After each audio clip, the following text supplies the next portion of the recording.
So, hi, sir. How are you doing today? Very well, very well. Nice seeing you, Arvi. We have only been interacting on text, and it's Yeah, great to see you in front of me right now. same here, sir. So, welcome to Love Heals Cancer and ZenOnco.io. I am Arohi from ZenOnco.io, and this is our cancer healing journey talk where we invite speakers who have gone through cancer, maybe as patients or as caregivers or as survivors. These CHJs are very close to our heart because many patients have told us that after watching these CHJs, they feel inspired and it helps boost their confidence because they feel that if others have beaten cancer, so can they. So with this, I thank you very much for joining today's CHJ talk. And I'd like you to begin by a brief introduction about yourself, and then you can tell us what were the initial symptoms of the disease that you felt, because of which you went to the doctor. Sure. Arohi, first thing first, thank you very much. And a special thanks to your founder, Dimple, because to be honest on that, and I must confess that I had left behind all this in September when I lost her. But sure enough, with Dimple's whatever came up last 4 or 5 days, while I was holidaying abroad, as you know, it was something which was very inspiring. And then I heard her presentation at Baroda, which she presented to the students of MS University, I think, with her mentor. And there she covered an hour of her journey from a time that she left her village 12 years. And you'll be surprised, that hit me so hard that I straight away consented to your colleague, Akansha, that I'm a part of this. Having said that, to introduce, I am a retired Air Force pilot and been into operations through and through, which means military operations. And lesser said, better about me, because, here we are more into the bigger factors of the person that we were trying to revive. That's my partner. Neelam was her name. Now, by grace of God, it was such that we were poles apart, poles apart. I was an extrovert. She was a very introvert. I was into activity, pretty much outward in nature, a sportsman. And, military life, Yeah, it's by itself was very challenging. I'm sure. Yeah. And she was a housewife and mother to 3 of my children. Very God-fearing, very orthodox, and from a very humble background. And the best part that I got connected when we met in 1986 is that her simplicity. In those days, the generation was such that most of the ladies and girls were not really working. They were more into studies and then looking for a partner more than them, their parents. And she had a humble background from Rajasthan. I, of course, from eastern belt of the country, from Bengal, between Bengal and Bihar. I was, I had grown up there. And straight away, as a 10-year-old, I was into a boarding school and a military school, then into National Defense Academy, and then into the Air Force. So my path was absolutely in khakis, as they say, and always you go forward. Whereas she had never stepped out of her house. And, though she was born and brought up in Delhi, but had nothing of a delight in her blood. It was a pure village girl and extremely, extremely kind. Her parents do tell me whenever they were alive, her mother was alive, that she would pick up ants and feed them, ants, as late as when she was 20 years old. Right. Should slightly define you how Neelam was. Yeah. And obviously, if she was God-fearing and kind of orthodox, therefore, the house totally vibrated all the time with God's chants and things like that. That's how my children had grown up, and they have seen all that. So that would probably define in short, because you see, if she and me were together for 35 years, for me to gestate so much into introducing her would be little not correct, since it's a very vast segment of characteristics, personality traits, and etc. Whereas here we are talking in jest because we have bigger things to talk, and therefore that would what would define me and my partner Neelam. I have 3 children, as I said. The eldest, of course, an eldest daughter is always the best. Not really, but the fact remained that she was very dear to us. I was, during when we got together, I was in operations, so I was in the border areas. That's the time when I got together with Neelam. That is, our marriage was one-day affair. And subsequently, when Deepti was my eldest daughter, who is presently, as I said, is a doctor. She was a dental surgeon, but left that and wanted to be an economist. So went to London School of Economics, did her economics in public health, and joined the WHO. Today, she is in WHO at Geneva, a subsidiary, which is Gavi, which looks after public health of all various organizations and the countries. Yes, yes. Now, the younger daughter, she was an economist, but she has now moved over from economics to designing. She did a design from NEFT. Right. While all this was happening over 3 years, she decided to stay put in Delhi and start her own startup last year. Right. So she's into brand designing, luxury brand designing, and she's just started commercial venture last month. Right. So that's my second daughter. And the third fella is a son, again, having coming to us after a long time gap between the daughters and the son. He is preparing to go for his master's to London in the Aston University. So this is as far as my family is concerned.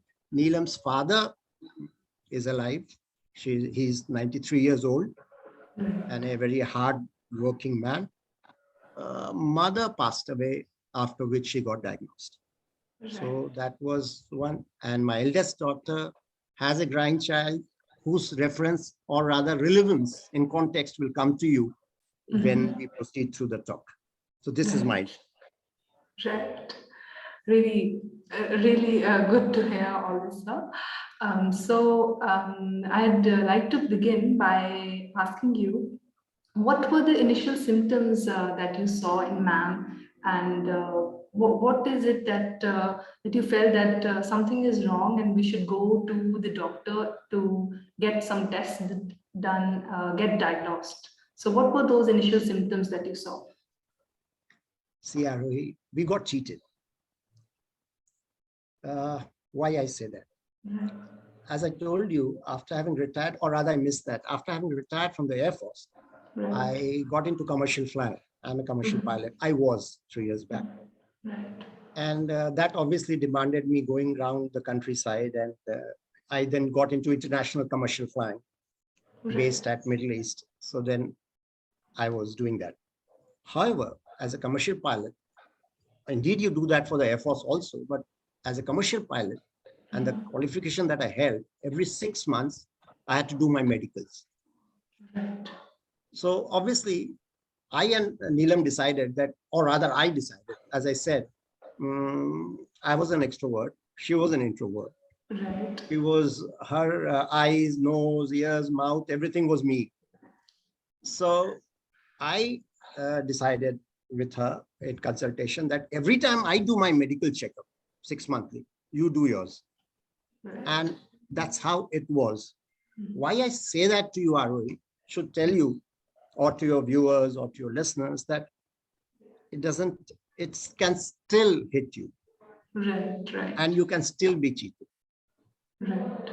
So, having said that, probably we missed that 6 months earlier. Right. And when I say cheated, I'm talking about 2017, 2017. Right. Around July, August, again, as I said, she was very orthodox. I was busy internationally doing my flying, earning money, trying to, get my dreams and her dreams in place, which means Right. good house, good car, good education for my children, Yeah. all that. So that is the time, she was prone to having, I don't know if that term is celiac plexus. Primarily, your Right. navel moves up and down. It's Okay. more acceptable by the Ayurveda. Where Right. the allopaths have all these terms, celiac plexus, like solar plexus or solar plexus. They do define that it moves up and down with loads and things like that when you carry a heavy load and all that. But Right. it doesn't, like allopathy goes too much into all that anatomy and physiology, and Yeah. maybe Yeah. maybe they don't have any cure for that and all that. However, Ayurveda and our Indian ancient medicine, Siddha, Ayurveda, they are thick into it. And 2017 or before also, but 2017 especially, around July, August, she had this. Right.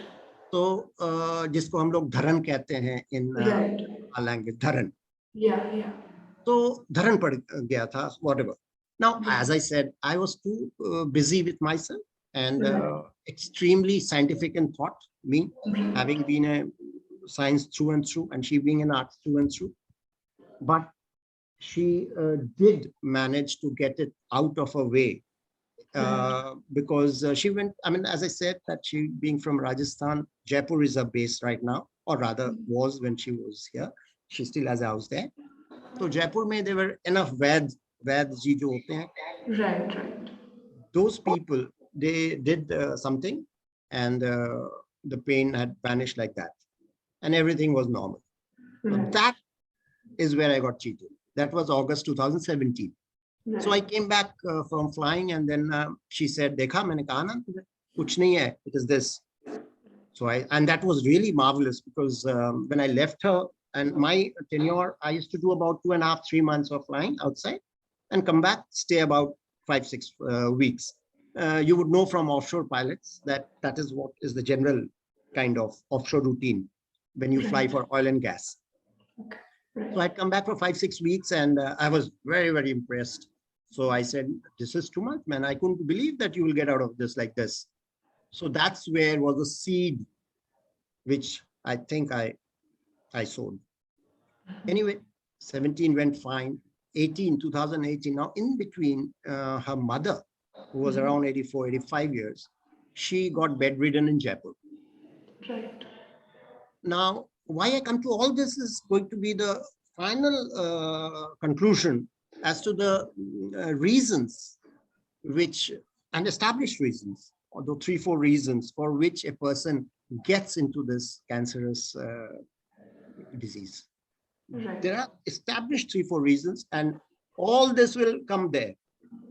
Anyway, having said that, she got bedridden, so I could see that pain in Neelam's face, being one of those daughters of her, and very affectionate. So therefore, around February, I was flying in India at Port Blair. So then that's the time I called her out. We were allowed to get our wives and partners and things like that to be with us for some time. So I called her out after my work at Port Blair to stay with me 10 days and have a little change of life. So there I found a little sickness in terms of her mind. Right. Where she was all the time thinking about her mother and those kind of things. So then at the end of it in March, I told her that I'm also out for flying now after this. So why don't you move to Jaipur and get on with her and see her through. Right. So though she had a mixed feeling because, as I told you, she was a hardcore mother for the children. 2 of her children were still here, the son and the younger daughter. Right. And though younger daughter was not staying with us, but in and out, but the son was there. But with a very heavy heart, she left for Jaipur around March of 2018. Right. And then the thing started, wherein with a bit of maybe pain, bit of diet issues, mental stress. All these are indicators of that.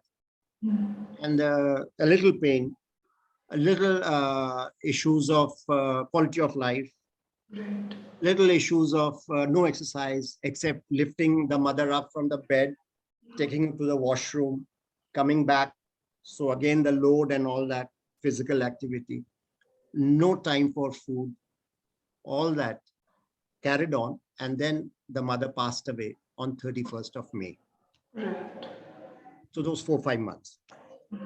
In between, in around April, May, my eldest daughter pinged to us saying that, well, she's on the mother way and we would get our first grandchild.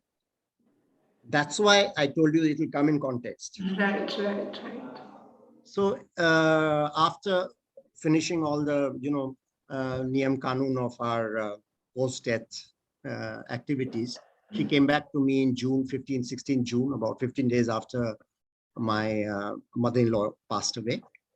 And then when she came, that's the time she complained about tummy ache. Right. But it was associated with same dharan parya. Right. Same navel movement. Right. Now that had a precedence in my head that, last year it happened and she got it correct and everything was excellent. So maybe that. So she says, Abhi to aayi hoon, but then, how do I tell that Ayurveda fella that I'm coming to get this, select plexus organized, the navel organized. So I said, don't worry, maybe in July you go. So in July she went there, but as God could be a little unkinder, that person fell sick himself and he was not in a position to rectify that. Right. When she came back in July, she could not get that rectified, but with a connotation or absolute conviction that, because wo dharan theek nahi hua, navel could not be put back in place, that the pain is continuing. Right. And I could see a loss of her physical health, a loss of her appetite. So she said, loss of physical is that from March that I have been in Jaipur, I may not have had a single meal proper in a day. I was so occupied with my mother. It made sense to me. So I said, oh, you'll be theek hai, maybe. All this comes with, how it is. Sure enough, she continued this state till about August. And then probably there was a little SOS from my daughter saying, Mummy, Papa, when are you coming? I mean, I need you on my last month or so. Right. Obviously, Neelam couldn't, accept that she being here. And as I told you, very, very motherly and very much, I mean, the world can be one side and her children can be on this. Yeah. So she said, sure, I'm traveling. What all you want? Then, a whole lot of children's stuff and all that. So from August, September, she got busy and extremely busy shopping for her, Grandchild. the new incoming into the family and the first grandchild. And she even forgot me for so many times. And then she carried on. I was also busy. I was trying to, cope up with my flying, because after that it would be a long leave. I would be taking some sabbatical kind of from flying. And, our kind of a profession, it's a very competitive profession. So I said, abhi kar lo, jitna kar sakte hain, baki we don't know. So in that hurry-burry, I couldn't keep a check. She did not keep a check herself. And as I told you, a typical of a serviceman, that is, when you live through a military life, you may find the military wives extremely vocal and things like that. But they are highly dependent on their husbands. Highly dependent.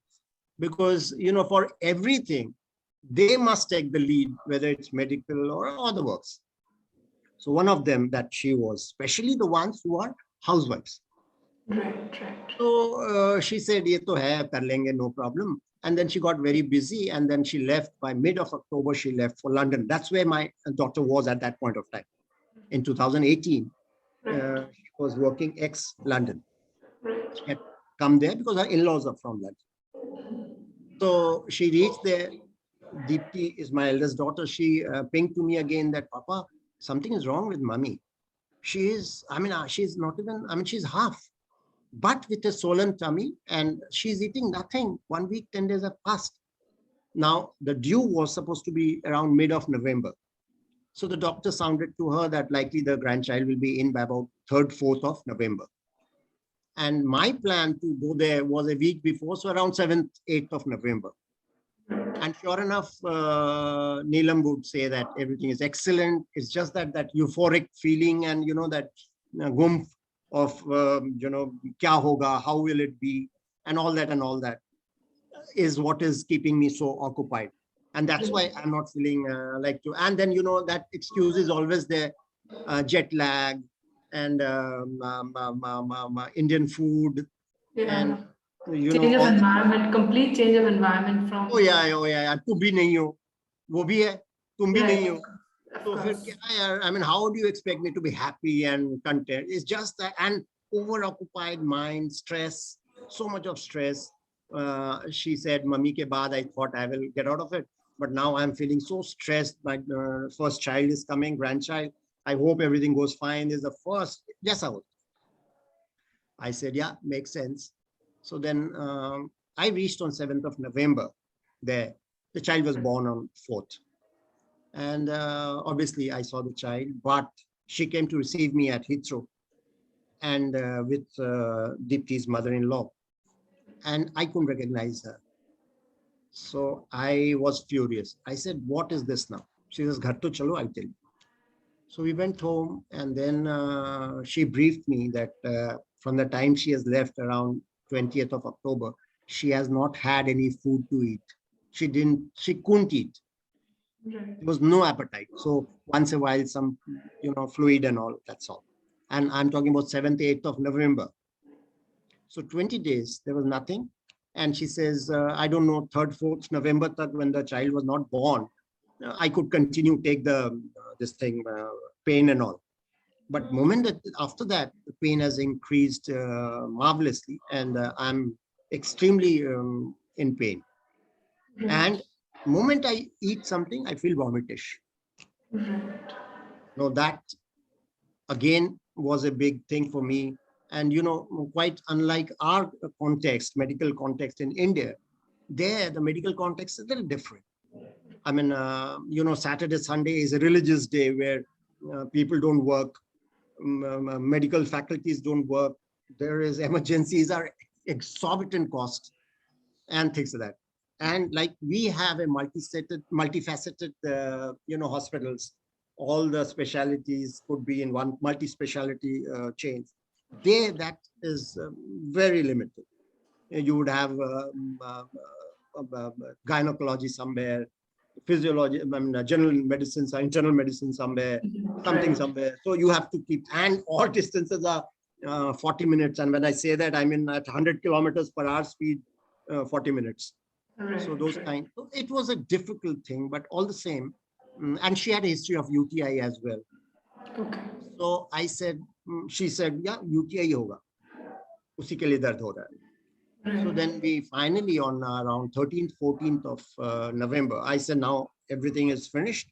And we made, and any case, as you know, mother, wahan gayi hai, गोंद का लड्डू बनाना है दीप्ति के लिए, ये करना है, वो पता नहीं क्या क्या लड्डुएं बनानी है, यहाँ से ले गई थी ingredients she had asked me to take, and I carried all that. So either up, she couldn't stand a moment. She couldn't stand for 5 minutes at a stretch, but she wants to make that गोंद का Laddu, which takes about an hour too. Right.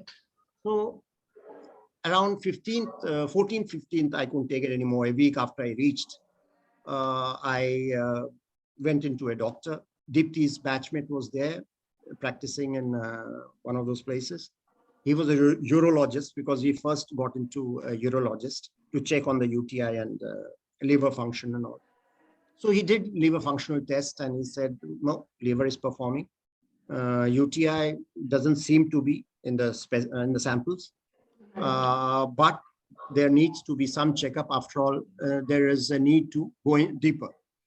And I would suggest you get back to India, since here you will complicate the matter.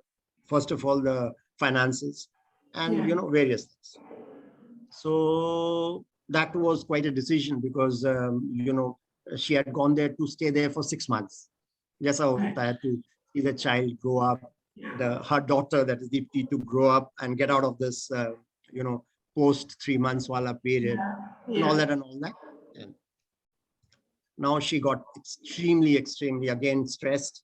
मैं कैसे जा सकती हूँ इस समय? But then for the first time, I saw that in her face, wherein she accepted coming back to India, premature, that is within a week's time, then emotions. So that itself actually made some kind of a dent in me. That if you can win over those emotions, pain must be excruciating. There must be a major issue. Anyway, on 19th of November, despite a lot of emotional outbursts, I managed to fly her back because I consulted myself, in the sense my friends who are in the medical profession, and my elder brother, my first cousin, is a medical profession, he's an endocrinologist. So he said that liver may not be the issue, but then there is something in a gynecological parts which is troubling her so much. Right. And my point was that if I delay anymore, and then what happens if she cannot travel in the air back to India? And that was my concern. So finally, at the end of it, on 20th November, I flew back to India. I would avoid giving the hospitals and the doctor's name. Reason is simple. I don't want people to get influenced by a single patient exposure or a caregiver's exposure. But all the same, I can name the chain, and the chain is Max in Delhi. Right. So I straight away from the airport. However, the journey was extremely well done, and she had no pain during the journey. Even for the first time, she ate some solid food over the last 20 days in the flight. And she also smiled and laughed at me, saying that, "Yaar, itna jaldi mein ja rahe hain," and then, you will get stuck. They would say nothing has happened, or a little bit of infection here and there, and I would have to turn back to London. I said, don't worry, that will be the best news. Yeah, of course. So from the airport, we called up the younger girl. She came, picked our luggage, got it to the home. From there we landed around 5 o'clock and directly went to Max. Got her in the emergency, admitted. There, again, coming back, how things happen, when things, turn out not in your favor, then, you have various ups and downs, which are pretty much not very natural. Right. Whenever we had been to emergency, prior to that, once a while, every time the doctor in emergency would check her up, and, while he was checking, all that would vanish. And the doctor would give us a mouthful to her and to me. Then why do you waste our time? And she would be driven back and we would come home. And on the drive back, we would have a good laugh and say, yeah, what the hell?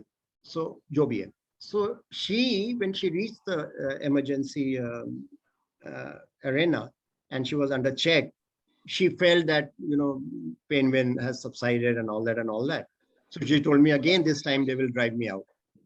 And this time they know us, because every 6 months, somehow we have been landing up.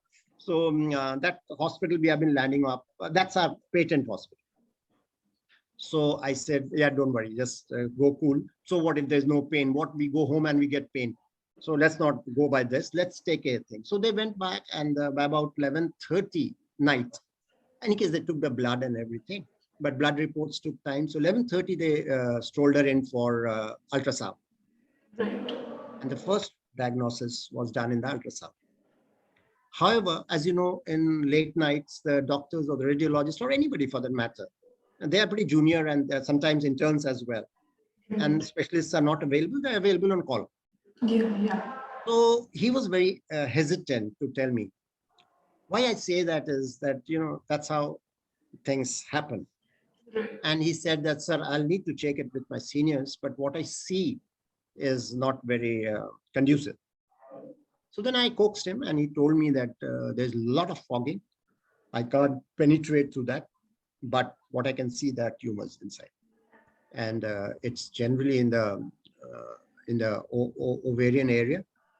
And the ovary has definitely, the surface has been glutted with tumors. But beyond that, because there is so much of fluid that I'm unable to penetrate. Right. The limitations of ultrasound. Right. Then he wrote in for a gynecological check, and there are some procedures, which means that they have this ultrasound done through a vaginal path, so that they can see it better.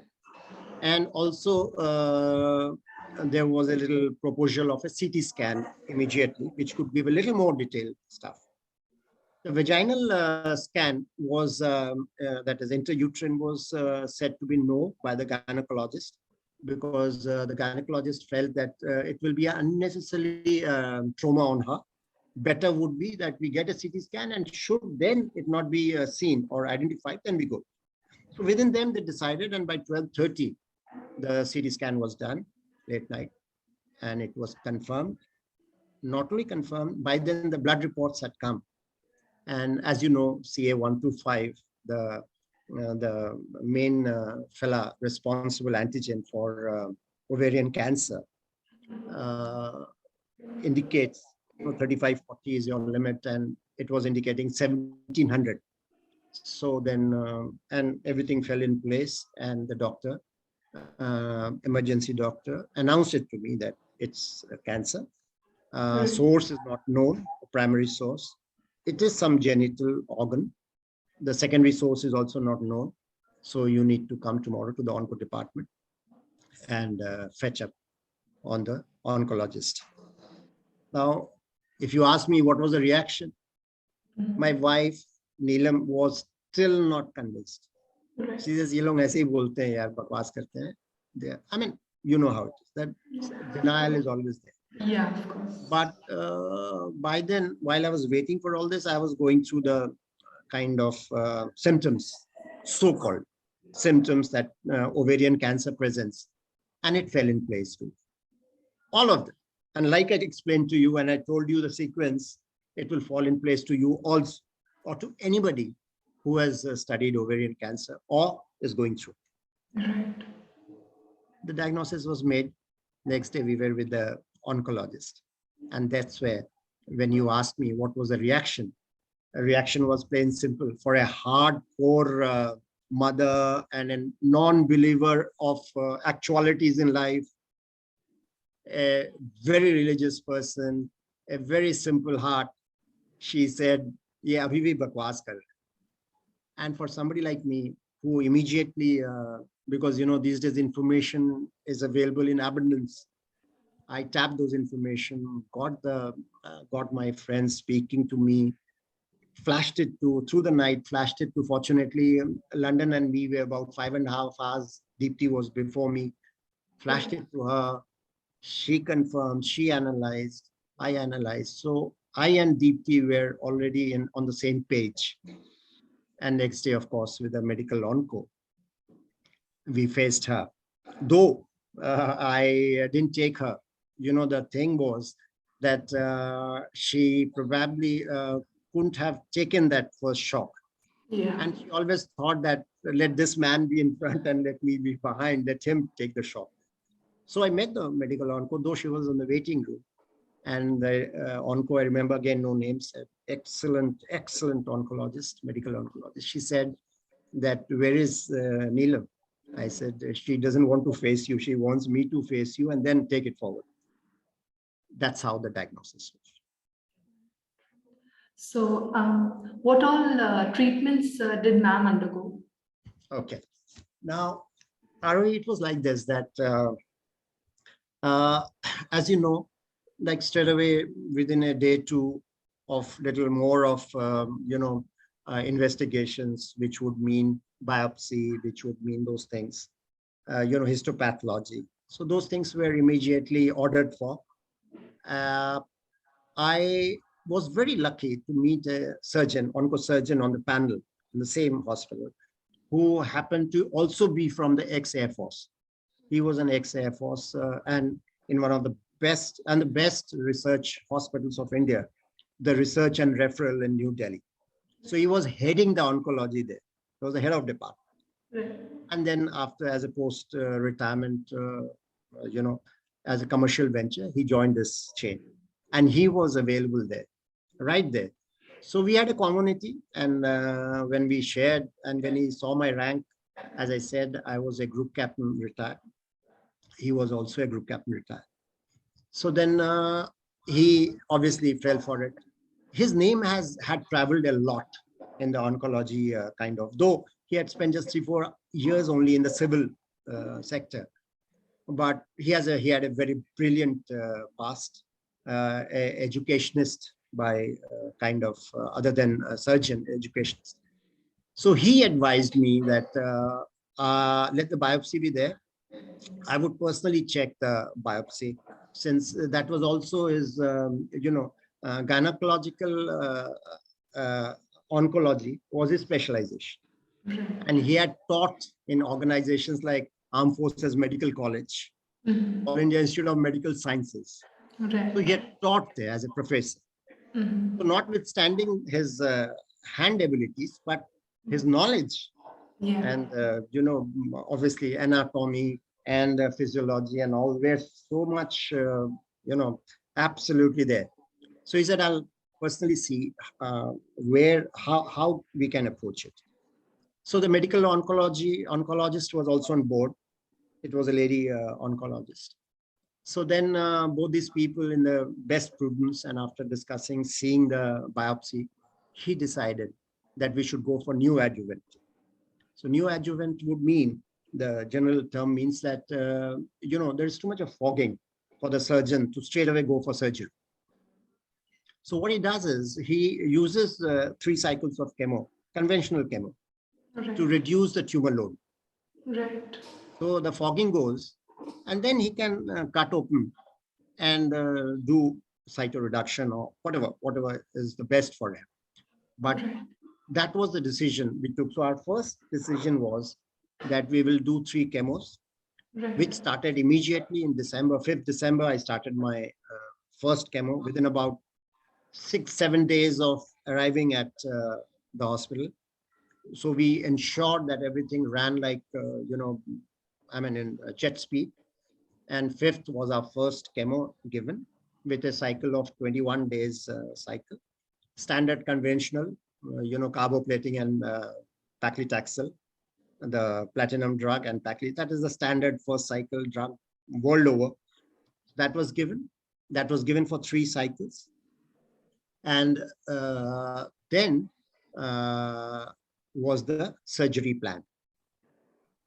So before, and you'll be surprised that the CA drop, the antigen drop with the first cycle, first session itself was from 1700 straight to 40. So that was so encouraging and everything. So obviously we were very delighted that in the first session itself, so second it went down further, and third, before going in for surgery, she was at 24, 25. So the surgeon was totally convinced, and on 9th of February, he went in for cytoreduction. He said, no point. Any case, she was running 56 years old. So, and we had finished everything in life in terms of mothering and all that. So there was no requirement. So I said, sir, you just go in and see what best you can, and then just carry on. Eliminate any part which you think, because you see, to be honest with you, we all knew, and it was diagnosed as 3C, stage 3C. Right. The differences in ABCD, it's too intricate, so we'll not really get into that. But the last grade of 3rd stage. Right.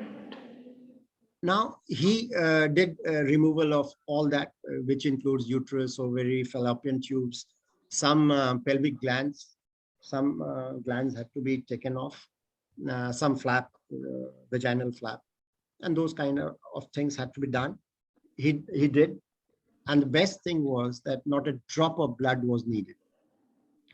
When I talk about blood, let me also tell you, it helps your listeners, sure, that our bloods were opposite rhesus. That means she was O negative and I was O positive.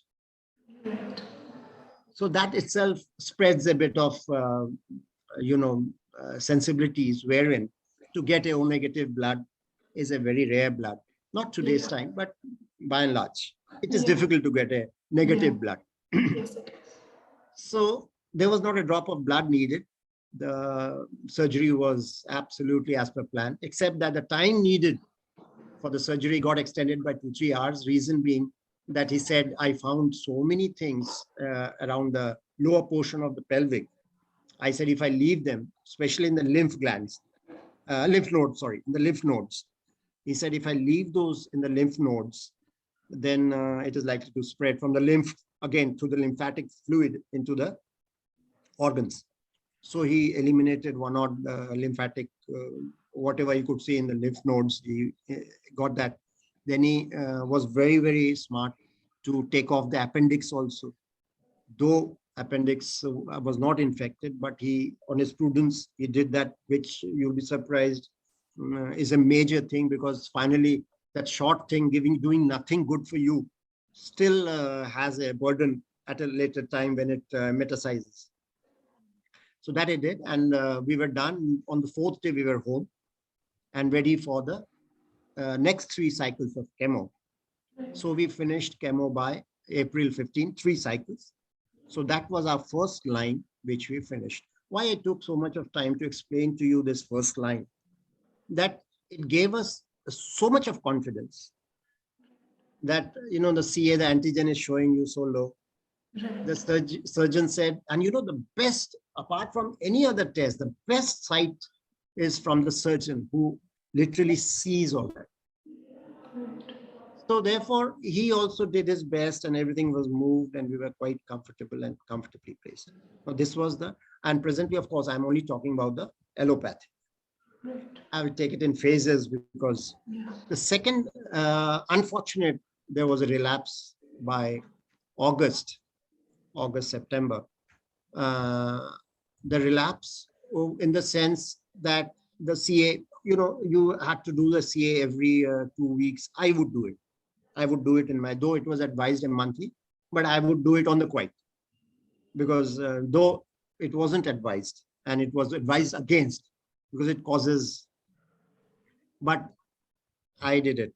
I mean, now I can be honest because, you know, I don't have anything to lose. So I did it and that helped me. Right. Why it helped me is I could catch the relapse early. Right. That's how it helped.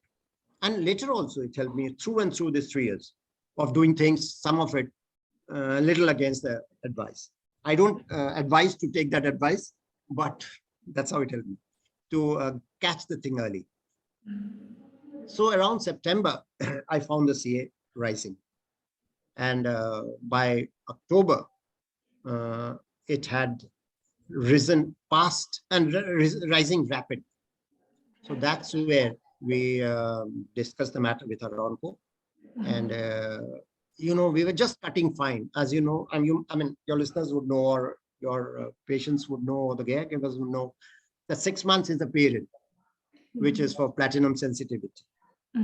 So if you're 6 months plus, you still have a chance, good chance, because platinum drugs like carboplatin can be used again.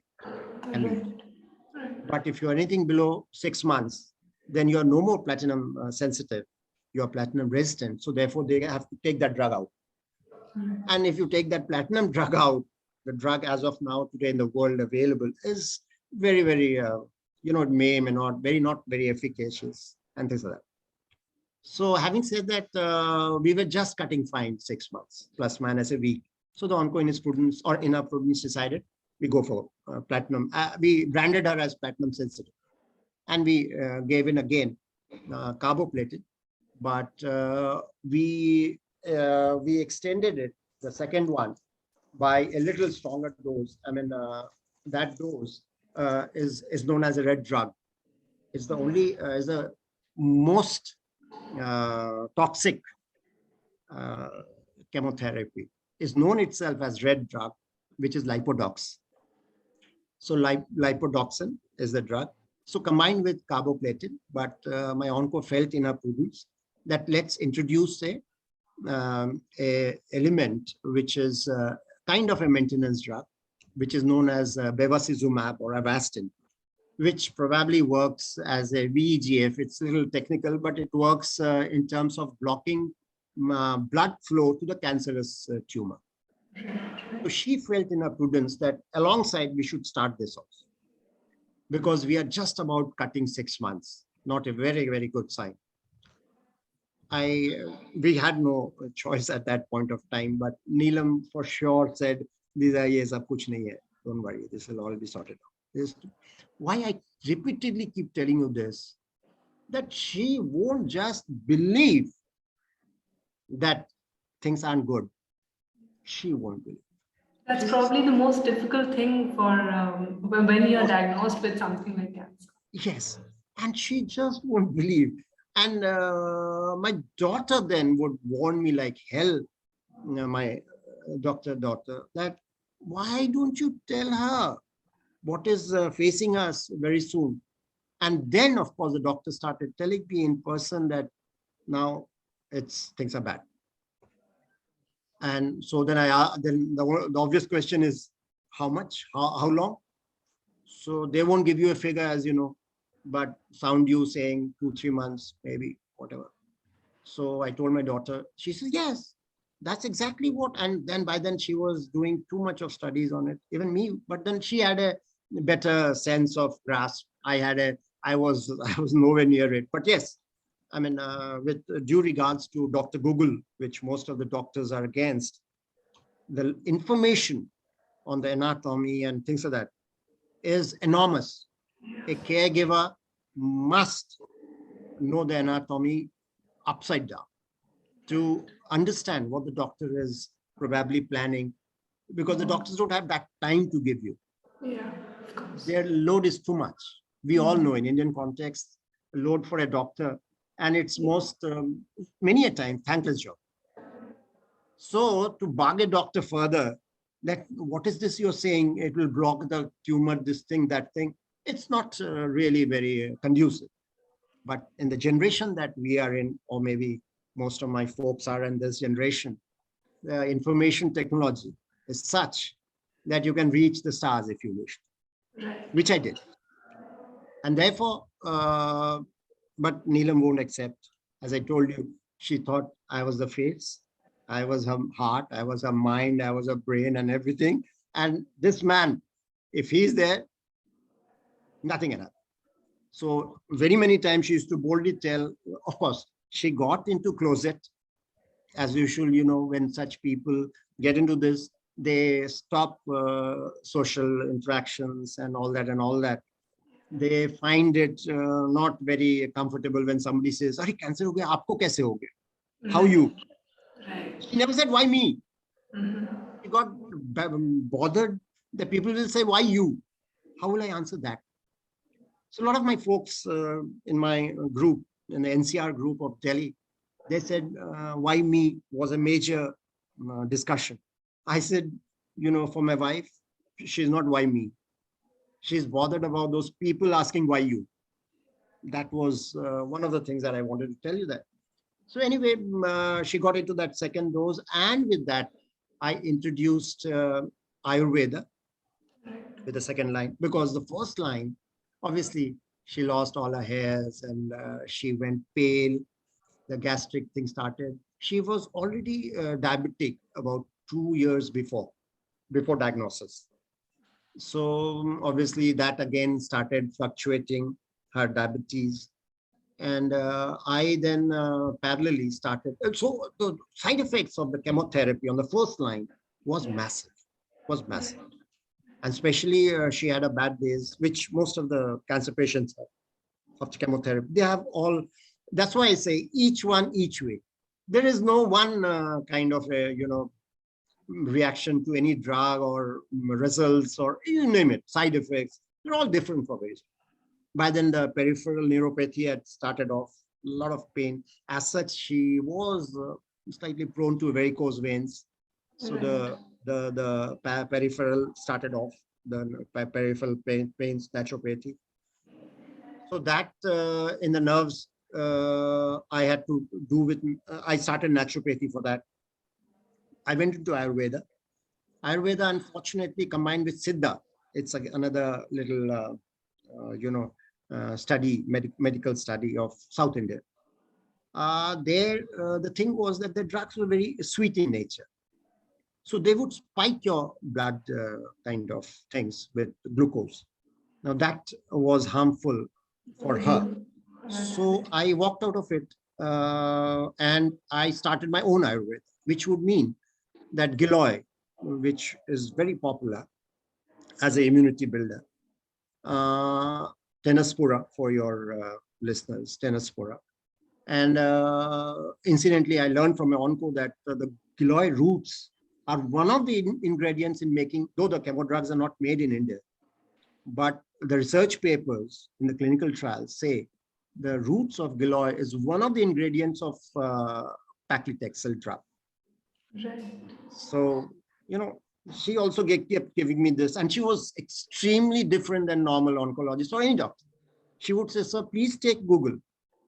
You please use Google. And so she used to encourage a lot on information and knowledge. So our interactions became very, very technical and nice, actually. And I could understand her very well, though she was very, very strong on no wishy-washy. You couldn't skip a date and a time and all that. So having said that, I started with that kadha, Giloy, and a whole lot of stuff. There are 5-6 ingredients which I used to put, trying to subside the kadwaness of the kadha so that she takes it voluntarily, because vomiting is one of the major side effects, as you know. So nothing should trigger her esophagus or intestine to throw it up. So whatever bit you have fed will go out. So you have to be very careful for that. That worked very well, I think. And I started homeo. Now in homeopathy, I'll cover that later. But in homeopathy, there are some drugs which was very nicely given. And believe you me, with the most toxic drug of this world, that I told you, Dopsy, whatever drug I told you, there was no side effects. Second line was without side effects. And it was the most encouraging thing, if you ask me, because obviously I was extremely, extremely concerned about the side effects. Of course, yeah. And that was taken care, I think. Now, if somebody says, are you convinced? I would say no, because all this was running in parallel. Now, who knows what was doing what, which one was doing, but then neither was I interested.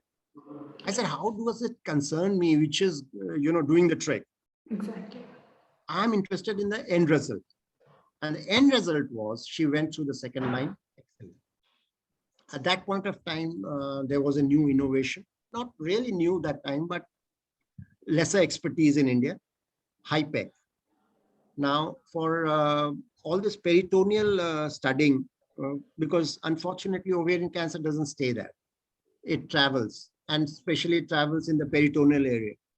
Right. Now, for peritoneal region, that is the pelvic region, which houses this peritoneum membrane, they have a very nice kind of a thing. Whether it succeeded, didn't succeed, all that is still controversy. But HIPEC, wherein, in short, it is a heated intraperitoneal chemotherapy. So they heat the chemo drugs to about 100, 304 degrees centigrade. And it's a surgery. It is about 7-8 hours. Primarily done first cytoreduction, that is again take out if there is any visible tumors. And then through a laparoscope, push this heated drug inside. Let that heated thing kill all the kind of cells. Obviously, that kills a lot of normal cells also, because after all, they're all co-located. Obviously, in that heat could damage a lot of organs which are co-located, kidney and all that and all that. And then let it cool through ice and all. So 7-8 hours of recovery. And then it comes back. So 7-8 hours is that. So that was being considered at that point of time. But again, as I said, my onco surgeon said that when we get pushed to the wall, that's the time we do this, because these are all risky things. And to be honest with you, expertise. We didn't have expertise in that time, 2018-19, so much. Though as a clinical trial, you could go in, but then it wasn't very safe. That was one. And second, unfortunate, one of my neighbors, known neighbor, who went into this, lost her kid. So that high pick was out. So we decided against. Then, of course, the relapse again took place, but this time at 4.5 months. Now we were through with the side effects. Side effects were concurred through homeopathy, Ayurveda, Kada, pranayam, a lot of pranayam, and a bit of, say, lifestyle changes. You could say that, walks and things like that, a little bit of personal time and things like that. So were there some dietary changes as well? Some dietary changes that you made? Yeah, dietary changes. Now, I had to push in a lot of protein powders. So protein was a major dietary change I went in for. To be honest with you, a lot of people are apprehensive about sugar because the glycemic index is high on various things and things like that. But I pushed in through, of course, all this with a discussion with my elder daughter and the nutritionist, both. They were both on board whenever I used to do any of these kinds.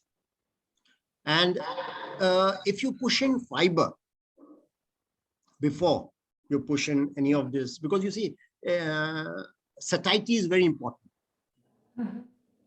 For a cancer chemo patient, a patient who's taking chemotherapy, vomit and all that is extremely, extremely, a threat, big threat. Now in that, if there's no satiety and you keep pushing things which are blend and ubla hua ye wo, then, there is likely either she throws it up or after some time she says, I'm not taking, hell with it. So therefore, what I would say is that, say if somebody wants some meetha curd or meetha something, meetha doodh or something, and she's a diabetic, use fiber before. Now, fiber has a big role. When you push fiber, it has a big role. It absorbs this glucose and doesn't let it go to the blood. And it takes it along. And then, yes, I mean, fiber has its own problems, because if you have a fiber which cannot be digested for a person who's taking chemotherapy, then it, you stop passing stool, you get constipation. Right. So that again has to be balanced. What I mean is, each one, each way, and a daily event. You keep trying on a daily basis, on a moment basis. And you make a log. I mean, I had something like 10 diaries by then made up, which had every day's long.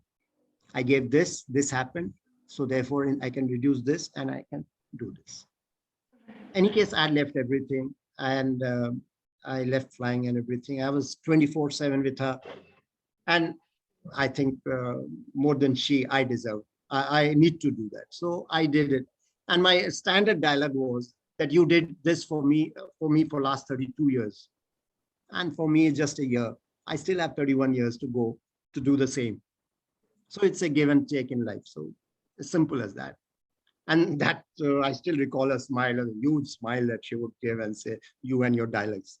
But anyway, having said that, unfortunately, the side effects were taken care of, but unfortunately, the relapse again took place in 3.5, 4 months this time, or rather 4.5 months.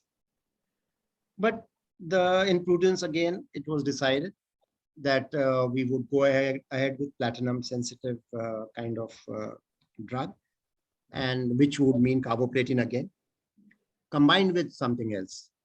So then we looked around what should be given, since, as you know, the drugs in our context where we are in cancer are pretty limited. They're pretty limited.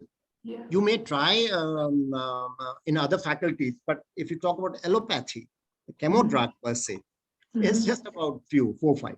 So you have to jiggle and play around with that, with a general kind of understanding that if there is a relapse taking place, then we will keep some weapon at the end to use and things like that. However, I would stress on one aspect there, which is a modern aspect of investigation, which is next generation sequencing. Now, these days, genetic sequencing is available for last 3-4 years or 5 years. And they have various kinds. You have shorter kinds and bigger kinds and, whatever. I did both, actually, primarily to know which is the gene which is responsible. As you know, ovarian and breast, the BRCA is a major gene which contributes to this. Yeah, yeah. Now, folks may, somebody who is BRCA positive, she was BRCA negative, both BRCA1 and 2. Somebody who is BRCA positive may probably get disheartened, some of your listeners, some of your patients, that, oh, I have got BRCA, in the sense that will pass down to my next generation. But they forget the silver lining. The silver lining is, if you're BRCA positive, then that much drug is available to you, that specific drug is available to you to neutralize this gene. And that pathway, all these genes have a pathway, and similar pathway is available for the drug. If the pathway is known, that's the easiest way of tackling a genetic disorder. Right. They should not get perturbed. I mean, they can develop on the subject that I'm saying. As I said, I'm very fogged. I have left them all behind. But even then, this all is coming to me extempore, because I've done extensive study in all this. Anyway, having said that, what I mean is that, you should never get disheartened that I'm BRCA positive, and therefore you'll be surprised that if you're BRCA positive, it's so much easier to identify a drug and specifically attack that pathway, that genetic pathway. Right. So you're so much better off in the sense. Yeah. So that one. Second, you shouldn't forget that only 10 or 11% of people in this world is genetically, inclined to cancer. Right. It's only that 10, 11% is what in this world. So the other reasons are profound, and which is relevant in Neelam's case. And I'm convinced. But obviously, just if you're jiggling with 9 to 10%, you shouldn't get concerned that it would be a genetic disorder or hereditary or whatever, unlike diabetes or any of those stuff. It is a very minuscule percentage. Right. I may go wrong in statistics. I'm slightly fogged, maybe 1% here. I won't go wrong much, that's for sure. And so then we started our third with carboplatin and gemcitabine. I went with the third, and I gave her tissue, biopsy done tissue, as well as the cytoreduction which was done, the operation surgery. I gave those tissues to the genetic company. I forget the name. That company is based in your place only, in Bangalore, and for their lab investigation. It is known as next generation sequencing, NGS, in which they test 560 genes available in your that tumor, gut tumor, and somatically say there are 4, 5, or 10, 11 genes which are important, like BRCA and things like that. And there are some tissue biomarkers. So there are 4 biomarkers basically in which they report, which is, of course, one is that PDL1. Primarily, PDL1 is a protein. All these are proteins, so they are on the cancer cells. So if that is available, if it is positive, then again it's easier to probably say that, well, this is one protein which can be given as an antidote to this antigen, and then they can define the drug accordingly. So this is a biomarker, which again, in her case, you'll be surprised, all the biomarkers were showing negative, except the tumor mutation burden was moderate. It was not low. Now, people must understand what tumor mutation burden is, TMB as they call it. It's a load or a burden. Some people say TML, some people say TMB, but that's very important. Very important. Why is it? In short means, see, primarily in India, they say low and high. But internationally, it is not low and high. 10, up to 10 is about low, 10 to 20 is moderate, and 20 and above is high. She was 18.7 in the TMB. So she was graded high, but then that was the only thing which was graded high for her. Her microsatellite status was stable. So these have some technical explanations, which I'm sure your listener would build it up, or even I'm available. They can check it up on my research papers. I can share with them. There is no problem on that. But it is, this talk is restricted to the basics. So having said that, tumor mutation burden is very important to understand. See, primarily, this burden primarily it talks about the immunity. Say what happens is when your tumor mutation load is high, that means that damn tumor keeps mutating faster. And when it, I'm just giving you the kind of a basic understanding, easy to understand. If the tumor is mutating faster, your soldier cells, that is T1, T cells, call it, Yes. in the immunity T cells. Now for them to identify a fast mutating kind of something like pandemic, which we are going through, COVID, something like this, the virus keeps mutating. Those people, whatever you inject, he's used to knowing that, okay, Hemant is my, enemy. But suddenly Hemant becomes Hemant 1. They will not be able to identify. And if they can't identify, they will take as a friend, not as a foe, and they'll not fight it up. Yeah. So in a genetic language, it is said that those cancer cells, they fool the soldiers, your immunity soldiers. They fool them. Yeah. So that is it. So that was only high. Rest everything, and BRCA was negative. So obviously the genetic scientist said that, sir, you have nothing to worry. It is not aggressive at all. Now, where I'm coming in is whether that helped me, I don't know. Whether it didn't help me, I may not say so. So having said that, and they also give you the drug. After having studied your genes, they give you a drug proposed. But unfortunately, in her case, the drugs which were available or which was proposed was not relevant. It was under phase 2 trials. Trials have various phases. Right. It was only under phase 2, the clinical trial. So obviously that will not be accepted by Indian government, and that medicine will not be still used except for clinical trials. Yeah. Use that thing. That was basically to increase your immunity. And so it was more of a immunotherapy, actually. So that was where we did at that point of time. And then we went in, as I told you, in 4 months, there was a relapse. So we went in for carboplatin and gemcitabine this time. Gemcitabine was the drug. And again, side effects were minimal. It seemed, except for our first line, after we introduced all these alternates, which would mean pranayam, dietary changes, would mean homeopathy, a big time, Ayurveda, all this homemade Ayurveda, home remedies. It looked, something has worked. What has worked? Don't ask me. But something worked. There was no side effects. Second line, third line, third line finished in February of 2021. And now, of course, in between, in September 20, after the third line, or rather mid of third line, she had a intestinal blockage. Now that is an indication that things are happening in the intestine now. Right.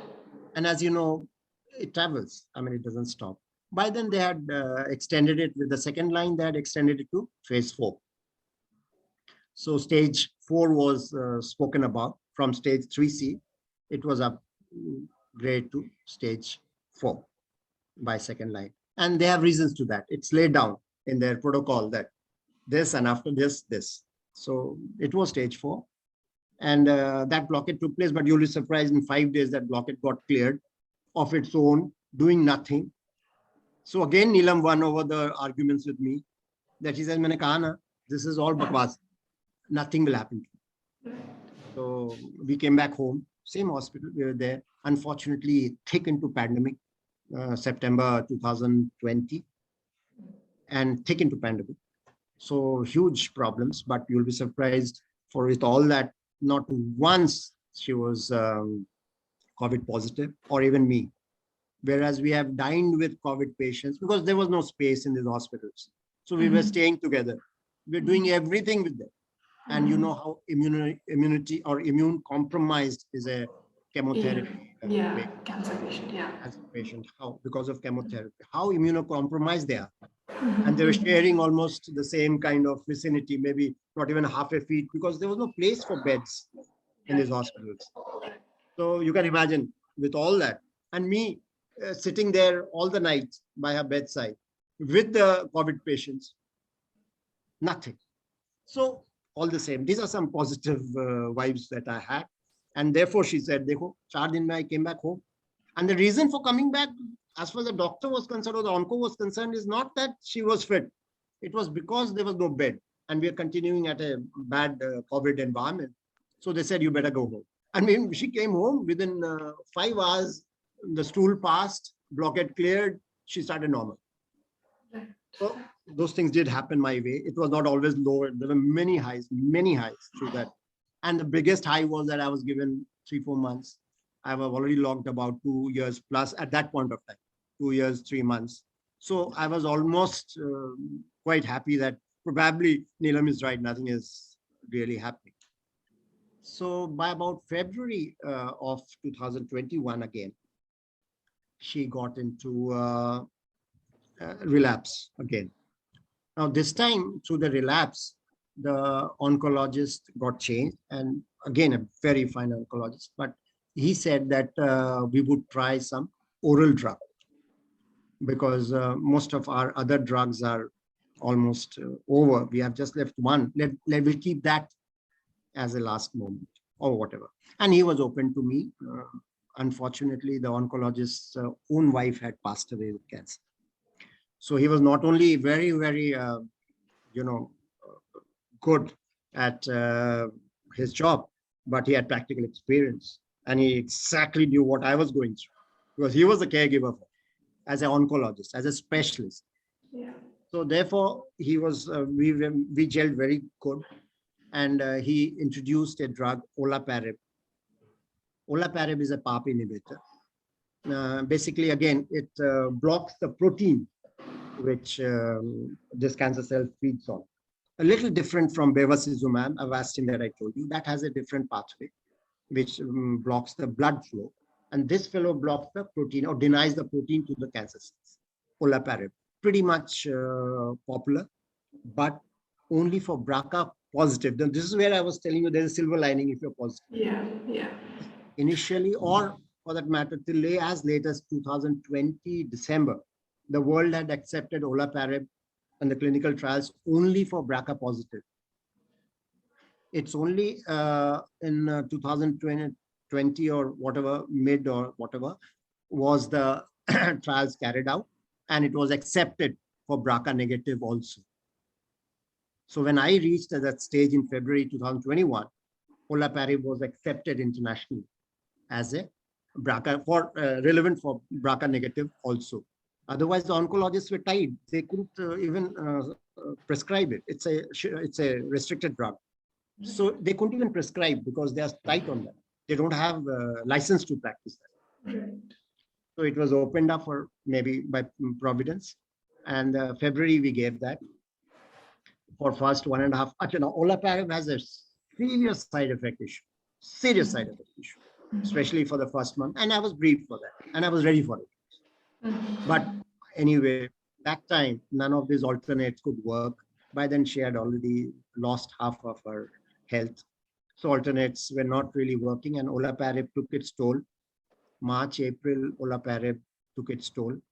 Let me also tell you between this, good for your viewers and listeners, we did a lot of travel. My daughters said that, I mean, as I told you, we were in the same page, me and my daughters. So said, Papa, anywhere that she wanted to go, wherever, must go as a family. So, and fortunately, she was holding a red card from WHO. So she could travel during COVID without restrictions. So she would travel here, come to India, and all the family, whenever we got a window where things were okay, we visited all the places that she ever desired over those 2 years.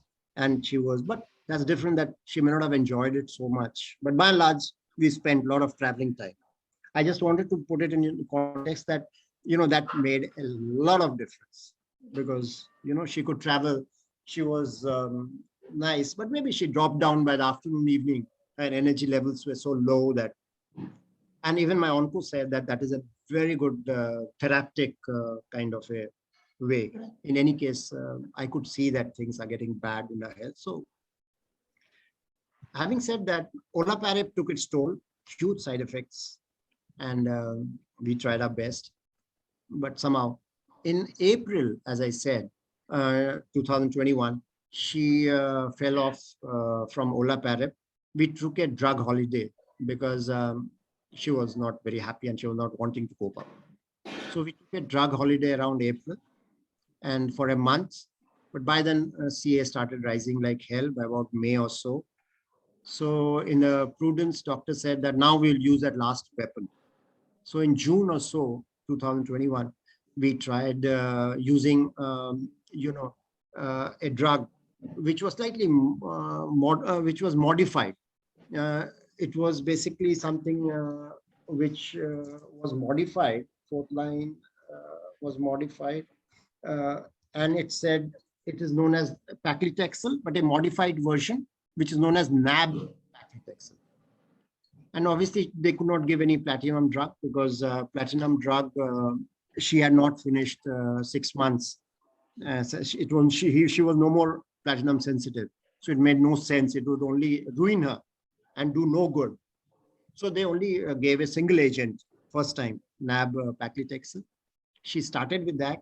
And alongside, he briefed me about that pipe pack. It's again, as I said, as late as December 2020, the world saw this technology, which is pressurized interperitoneal aerosol chemotherapy. Only in December 2020, first time it was administered in US, in one of the Mayo clinics in downtown of US. And so it was just a year that I'm talking about. So I immediately got into that research. Sometime that time, I also took a research wherein it's a technology where you use pulse electromagnetic radiation. It's a subject huge, so I will not like to stress on that. Viewers or listeners or interested people can be in touch, but it basically uses pulse technology. All our cells work through electrical impulse. The cancer cells being bigger, they work through some bigger or smaller amount of charge. So the basic idea was to give those that destined amount to the natural cells and deny the destined amount to the cancerous cells through pulse technology, through radiation. Right. So that is a technology which again in April, May I used. I don't know if that served any purpose. A month and a half I used that equipment. Imported from US. I was the things are all convincing. The technology is very convincing, but whether that frequencies are rightly tuned, not tuned into the equipment, whether it's working in the body, or was it too late for her, all that is a question mark. Anyway, I used it. To first month, I found things were working, but immediately around June, she started developing her ascites. Now, most of the people would know who's gone through this path that if you have a bout of ascites developing, which is the peritoneal fluid, is a toxic fluid, that itself is going to take its toll. So anyway, that portion happened. First, it the things had to be taken off. So she was already on, she started with her last fourth line, as I said, with NAB paclitaxel. Ascites started building up. We had taken off, drained that ascites. Initially, it was coming back in 20 days, then it came back in 10 days, and then it never went off.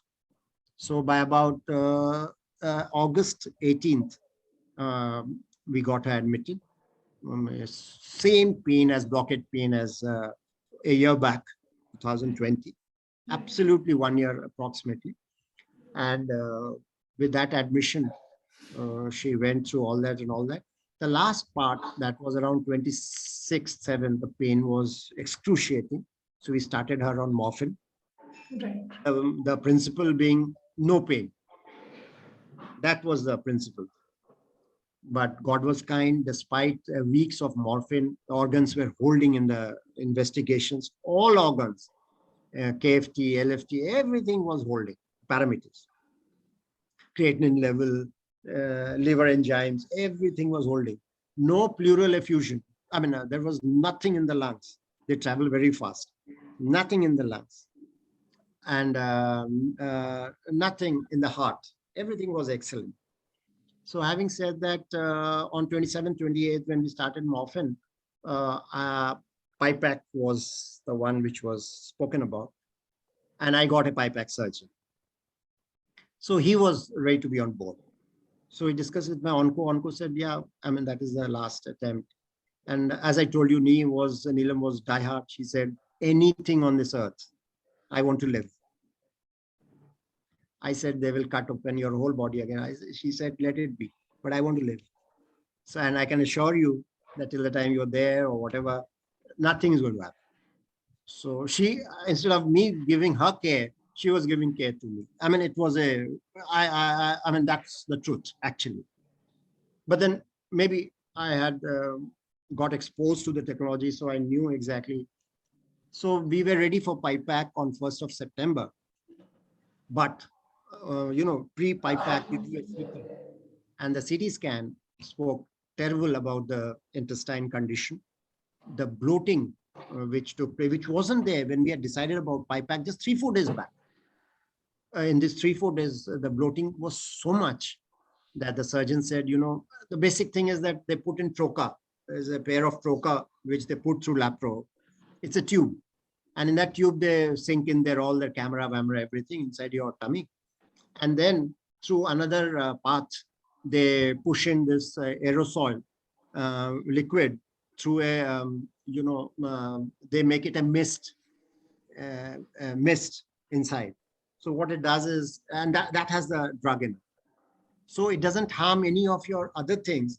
It only gets onto the cancer tumors in the peritoneal region, and then it's taken care of. That is in short.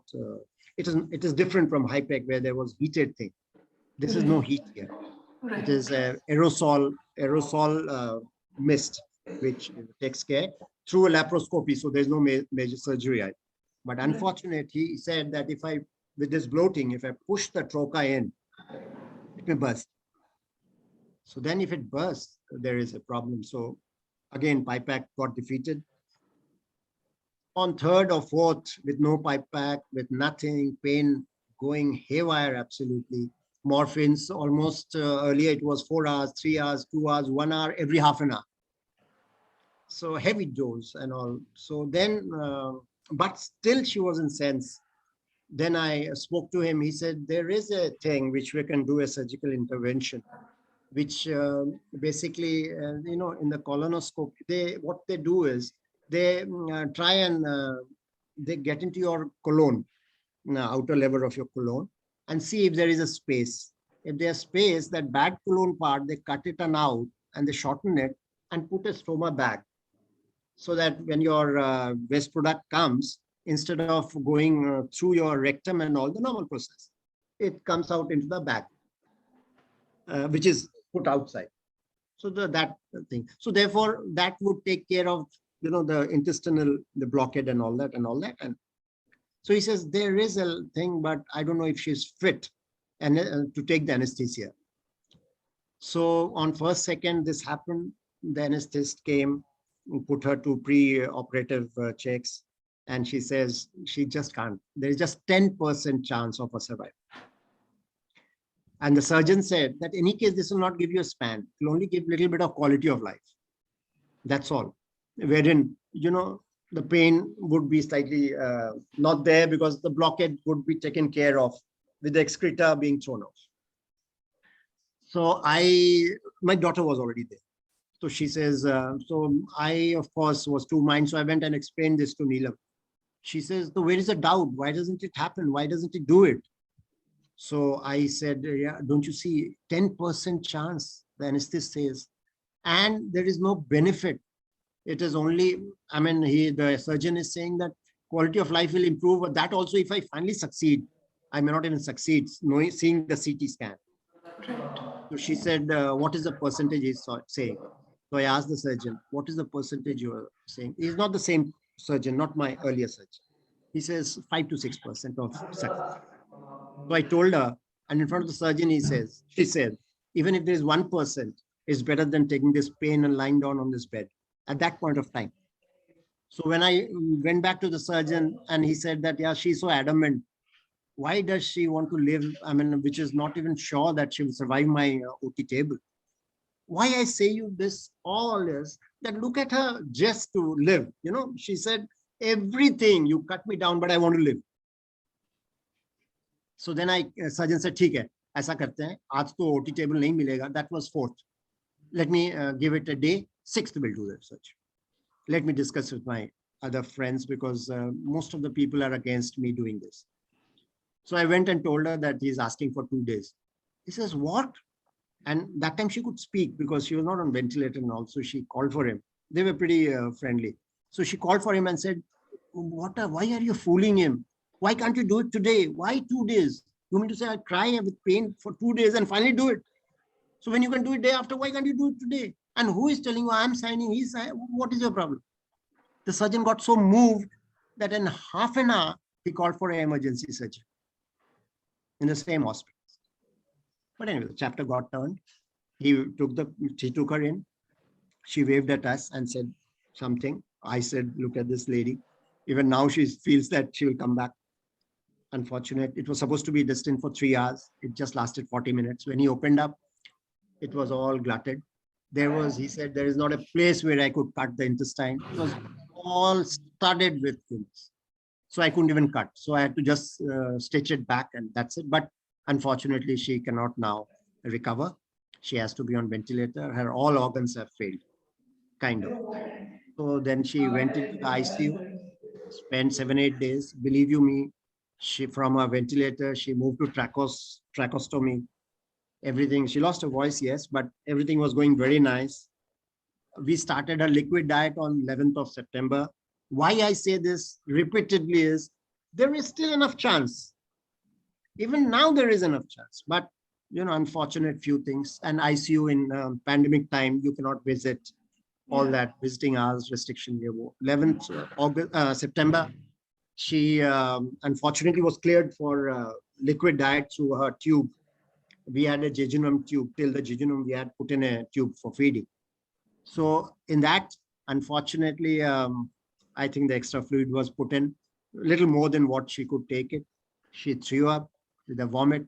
She got into aspirational pneumonia on 12th of September. And that was the last. Because the moment you get into aspirational pneumonia, your lungs are gone.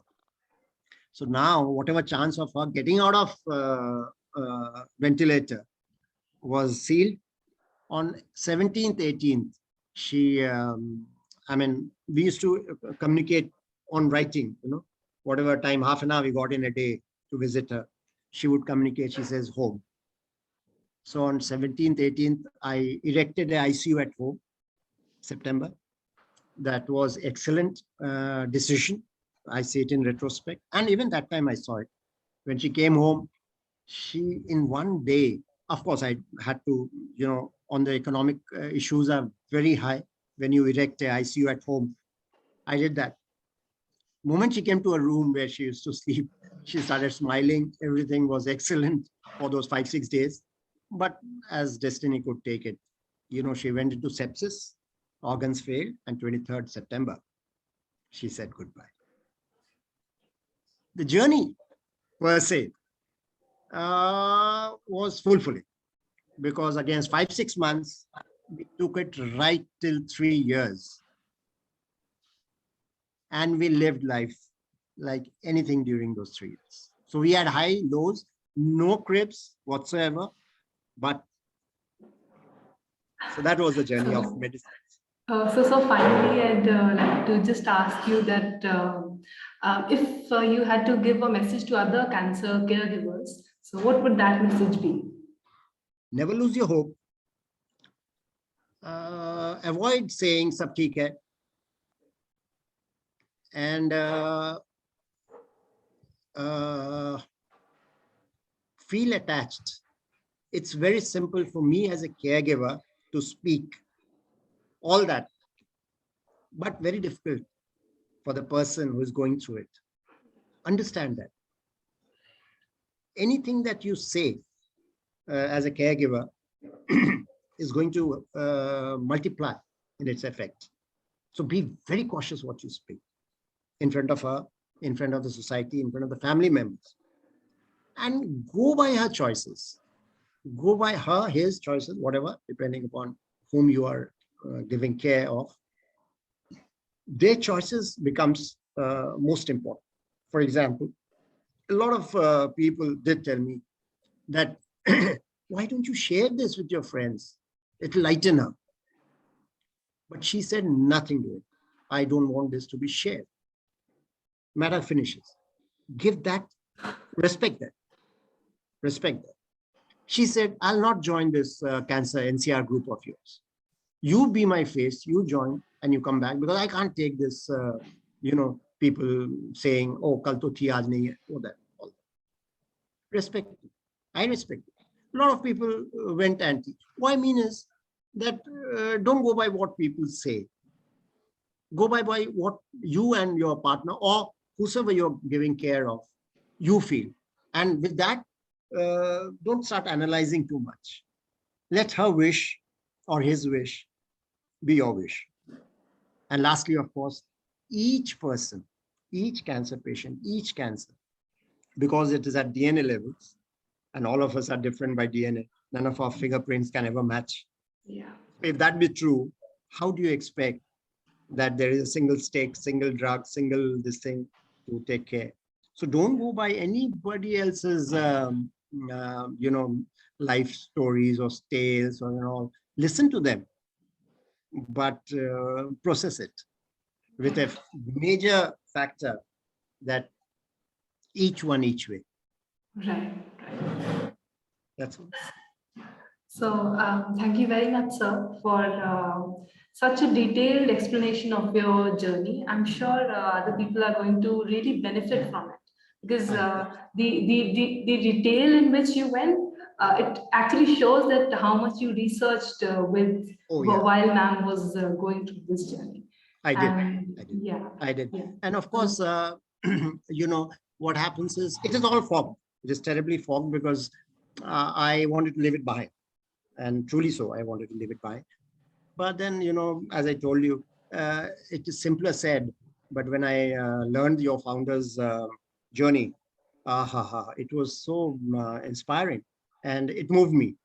And despite my reluctance, despite my fogging, last night I spent some bit with my notes. And when I opened up that cupboard of mine, which I created over 3 years, it was all spilling over because I didn't know where to start from, since it's a huge cupboard that I occupied with my research papers. And I didn't leave anything unturned, to the extent that till about last day, we were trying to enter the Guinness book, me and my wife. I was telling, and Neelam used to tell me that soon, our case will be in Guinness book, that with all this, these guys are bloody going strong and nice. So I had that faith. More than me, she had that faith. More than me, she had the faith. That so have faith, have trust. Easy to keep giving big words and all that. I know it is easy, especially relevant to third and fourth stage, and especially so related to pelvic oriented or gynecological oriented cancers, which metastasizes very fast, which gives you very less kind of notice. But if your listeners had taken my first portion, I went detailed. I have taken almost your 2 hours. The reason is this, that there are myths that there are no indications, there is nothing, ovarian cancer just brings a surprise. It is not so. It is not so. You have to search your soul and you will find that there are ways, and there has been enough symptoms giving you. So probably for people who are into it, just take your ultrasound. Even if you are a survivor, maintain your ultrasound is much simpler these days. And they definitely give you the initial input. So don't sit tight being a survivor. Do your scan, do your CHX, if you are a part of this ovarian cancer. And that's it. Thank you very much. And I'm so happy that you gave me a chance to explain, though things have come back to me. and I intend to take it forward. But I have exceeded my time limits with you all. That's not at all a problem, sir. So I'm sorry for that. No. But, it is so very difficult to compress it in a fashion Yeah. to accommodate that 1 hour of yours. It is extremely difficult. Extremely. And even after this, I feel I've not even said anything. I'm not done justice. Right. That feeling is still in me. But having said that, thank you very much, Arohi. God Thank bless you very your much, founder. sir. God bless your organization. And go ahead. Yeah, thank you so much for being here, sir. And it's been a pleasure talking to you. Thank you. And all the very best for everything that you plan to do after this. Thank you very much for being a part of this. Namaskar. Thank you. Jai Hind. Jai Hind, sir.